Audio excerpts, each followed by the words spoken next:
আপনাদেরকে একটা গল্প শোনাই।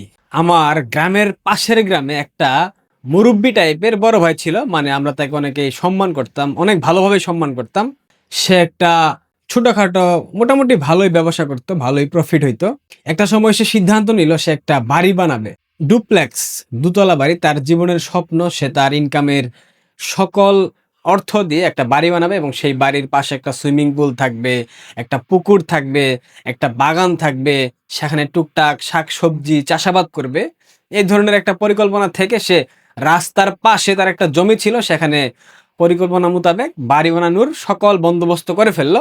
যখন সে বাড়ির ফাউন্ডেশন অর্থাৎ ভিত্তিপ্রস্তর স্থাপন করতেছিল, তখন সে খুবই নিম্নমানের ইট, সিমেন্ট, বালি, অর্থাৎ যেই সব বালি দিয়ে বা সিমেন্ট দিয়ে কিংবা ইট দিয়ে বাড়ির ভিত্তিপ্রস্তর স্থাপন করা হয় সেই সব তিনি এড়িয়ে গেলেন। আমরা অনেকেই আমাদের বন্ধু বান্ধব যারা তার সাথে আড্ডা দিতাম, ক্যারাম বোর্ড খেলতাম, তাকে জিজ্ঞেস করলাম, ভাই আপনি বাড়ি বানাচ্ছেন, এই বাড়ির ভিত্তিপ্রস্তর যদি ঠিকঠাক মতো না করেন, আপনি উপরে যতই চমৎকার ভাবে করেন না কেন, যতই চাকচিক্য করেন না কেন, যতই ভালো উপাদান ব্যবহার করেন না কেন, একটা সময় কিন্তু এই বাড়ি ভেঙে পড়বে। সে কথা শুনলো না। কম দামের ইট, কম দামের সিমেন্ট, কম দামের রড সবকিছু দিয়ে বাড়ির ভিত্তিপ্রস্তর স্থাপন করলো এবং একটা পর্যায়ে প্রথম তলার ছাদ সে করতেছিল। হঠাৎ করে একদিন হালকা ভূমিকম্প হলো বাংলাদেশে। সেই ভূমিকম্পের পর দিন সকালে আমরা সেখানে খেলতে গিয়েছি, গিয়ে দেখলাম তার বাড়ির ছাদের একটা বিশাল অংশ ভেঙে গেছে, ফাটল ধরেছে প্রত্যেকটা পিলারে। তখন সেই বড় ভাইকে আমি বলেছিলাম, পাকনামি করার আগে আপনার বোঝা উচিত ছিল একটা জিনিসের ভিত্তিপ্রস্তর যতটা শক্তিশালী হবে সেই জিনিস তত দীর্ঘমেয়াদে টিকে থাকবে, সেই জিনিসের স্থায়িত্ব, ধারণ ক্ষমতা, সক্ষমতা সবকিছু বেড়ে যাবে। এখন আপনারা প্রশ্ন করতেই পারেন, এইসব জগা খিচুড়ি গল্প কিংবা এইসব মুখরোচক গল্প আমি আপনাদেরকে কেন শোনালাম? আমি শুনাইলাম ঠিক এই কারণে, বাংলাদেশ আওয়ামী লীগ, বাংলাদেশ আওয়ামী লীগ বাংলাদেশের জন্মদাতা। এমন না যে বাংলাদেশ জন্মের পর আওয়ামী লীগ জন্ম নিয়েছে। আওয়ামী লীগের জন্ম বাংলাদেশের জন্মের পূর্বে এবং আওয়ামী লীগের নেতৃত্বে বাংলাদেশ স্বাধীন হয়েছে। এ কথা পৃথিবীর কোনো মানুষ অস্বীকার করতে পারবে না। ইভেন বাংলাদেশের তথাকথিত জামাতি, জিহাদি, মৌলবাদী, জঙ্গি, বিএনপি, হেফাজত, চরমুনাই, হোয়াটএভার, কেউ অবিশ্বাস করতে পারবে না, কেউ অস্বীকার করতে পারবে না আওয়ামী লীগ বাংলাদেশকে জন্ম দেয়নি। স্বাধীনতা যুদ্ধে নেতৃত্বদানকারী একটা দল হঠাৎ করে বর্তমানে এত বছর পর এসে একটা বিশাল সংকটের মধ্যে পড়ে গেছে। এখানে যে সংকট সৃষ্টি হয়েছে, এই সংকটের পেছনে বেশ কিছু কারণ আছে। এগুলা এড়িয়ে যাওয়ার কোনো উপায় নেই। এড়িয়ে গেলে আপনারা চাইলেই খুব সহসায় ফিরতে পারবেন না। এখন অনেকে জিজ্ঞেস করবেন, কি সেই কারণ? কোন কারণে বাংলাদেশ আওয়ামী লীগ সংকটের মধ্যে পড়ে গেছে? কোন কারণে বাংলাদেশ আওয়ামী লীগ সংকট থেকে ফিরে আসতে পারছে না? গত 16 বছরের টানা শাসনামলে বাংলাদেশ আওয়ামী লীগের চারপাশ থেকে লতা পাতা, আগাছা সবকিছু আঁকড়ে ধরেছিল। এই লতা পাতাগুলা কারা? এই লতা পাতাগুলা তারাই যারা মৌলবাদী জিহাদি শক্তি। এই লতা পাতাগুলা তারাই যারা ইসলামিস্ট। এই লতা পাতাগুলা তারাই যারা অনুপ্রবেশকারী। বাংলাদেশ আওয়ামী লীগের মূল ভিত্তি কি জানেন?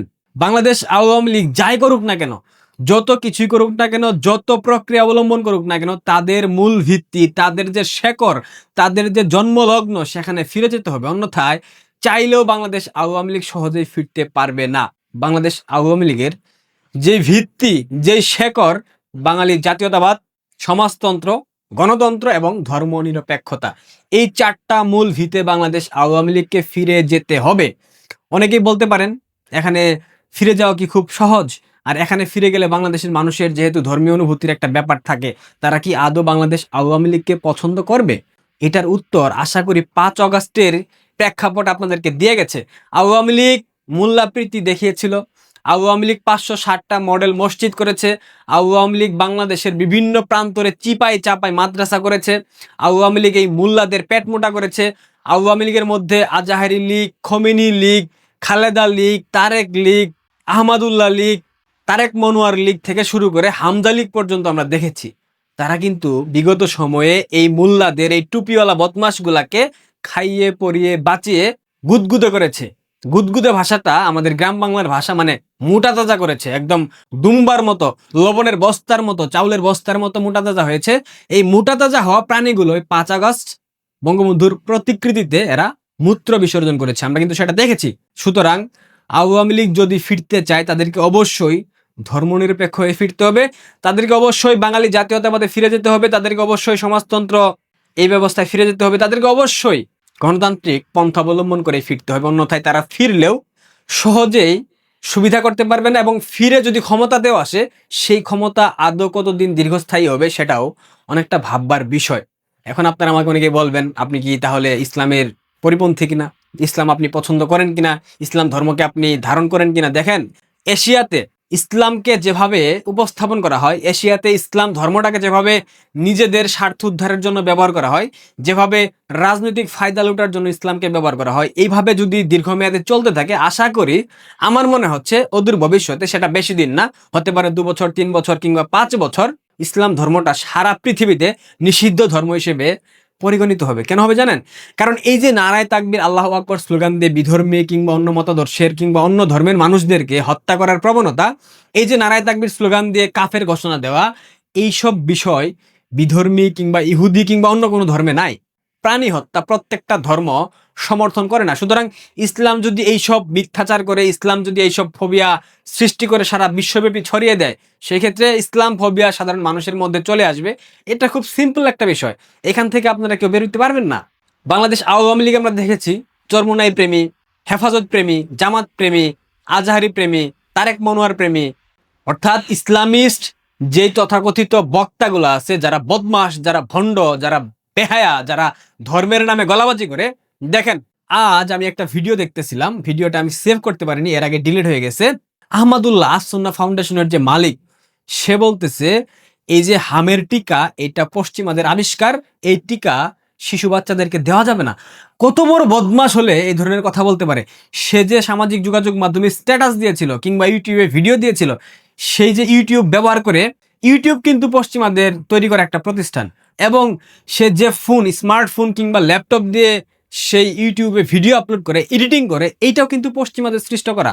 পশ্চিমাদের টিকা দেওয়া শিশুদের জন্য না জায়েজ, আর পশ্চিমাদের ফেসবুক, হোয়াটসঅ্যাপ, টেলিগ্রাম, টুইটার এইসব ব্যবহার করা জায়েজ। এরা যে কত বড় বদমাস, এরা যে কত বড় বেহায়া, এদের প্রত্যেকটা কথার মধ্য দিয়ে প্রমাণিত হয়ে যাচ্ছে। এই আহমদুল্লাহ, সে বলতেছে শিশুদেরকে পশ্চিমাদের আবিষ্কৃত হামের টিকা দেওয়া যাবে না। 100 জনের উপরে শিশু মৃত্যুবরণ করেছে গত কয়েক সপ্তাহে। এ বলতেছে শিশুদের টিকা দেওয়া যাবে না। তাহলে সে কিভাবে পাইলসের চিকিৎসার জন্য হসপিটালে যায় ট্রিটমেন্ট নিতে? সে তার স্ত্রীর মূত্র পান করে সুস্থ হয়? এদের মতো ভণ্ড ধর্ম ব্যবসায়ী যতদিন বাংলাদেশের মাটিতে থাকবে, যতদিন এশিয়াতে থাকবে, ততদিন ইসলাম ধর্মকে কেউ পজিটিভলি নেবে না।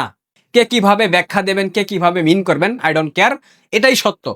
আমি ইসলাম বিদ্বেষী না, আমি ধর্ম বিদ্বেষী না। আমার মধ্যে ধর্মীয় অনুভূতির ব্যাপারটা পুরোপুরি আছে, কিন্তু ধর্মকে ব্যবহার করে যেই সব মূল্যারা, যেই সব জঘন্য জঙ্গিরা ধর্মকে ব্যবহার করে রাজনৈতিক স্বার্থ চরিতার্থ করে, তাদের রাজনৈতিক উদ্দেশ্য হাসিল করে, তাদেরকে আমি সেটা হতে দেব না। তাদের সেই ব্যাপারটাকে আমি কখনো সমর্থন করব না। এটা আমার নীতি নৈতিকতার মধ্যে পড়ে না। সুতরাং বাংলাদেশ আওয়ামী লীগকে আগামী দিনে ফিরতে হলে তাদের যে প্রতিষ্ঠাকালীন ভিত, তাদের যে ভিত্তিপ্রস্তর, তাদের যে শেকড়, বাঙালি জাতীয়তাবাদ, ধর্মনিরপেক্ষতা, গণতন্ত্র এবং সমাজতন্ত্র, এই 4টা মূলনীতিতে ফিরতে হবে। অন্যথায় যত কিছুই করেন না কেন, বাংলাদেশ আওয়ামী লীগ ফিরবে, আমি বলছি না ফিরবে না, ফিরলেও দীর্ঘমেয়াদে ক্ষমতার মসনদে টিকে থাকতে পারবে না। এটা আমি লিখে দিতে পারি।